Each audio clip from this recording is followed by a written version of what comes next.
আওয়ামী লীগ আর বিএনপির মধ্যে পার্থক্য আছে।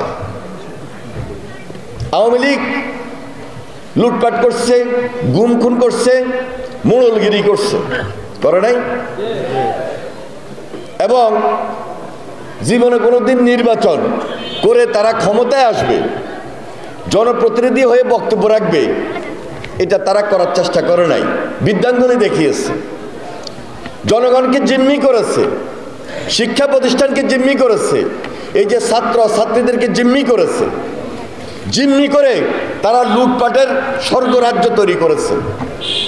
শহীদ রাষ্ট্রপতি জিয়া রহমানের সঙ্গে সাধারণ মানুষের একটা গভীর সম্পর্ক ছিল, সেটা খাল খননের মাধ্যমে হোক, সেটা তার 19 দফার যে আন্দোলন হোক, অথবা বেগম খালেদা জিয়ার যে নেতৃত্ব আপসীন, দেশের মানুষের জন্য যে দরদ, তার যে স্বাভাবিক রাজনীতি মানুষের সঙ্গে থেকে, এবং বর্তমানে ভারপ্রাপ্ত চেয়ারম্যান জনাব তারেক রহমান, তার কথায় তো মানুষ ভরসা করতেছে।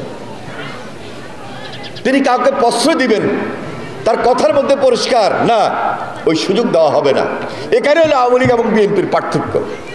এই মঞ্চে যারা আছি, এরা যদি এটা না বুঝি, তাহলে তারেক রহমান যেটা চাচ্ছে, বিএনপি যেটা চাচ্ছে, সাধারণ ছাত্রদের অধিকার প্রতিষ্ঠার জন্য, শিক্ষার্থীদের অধিকার প্রতিষ্ঠার জন্য,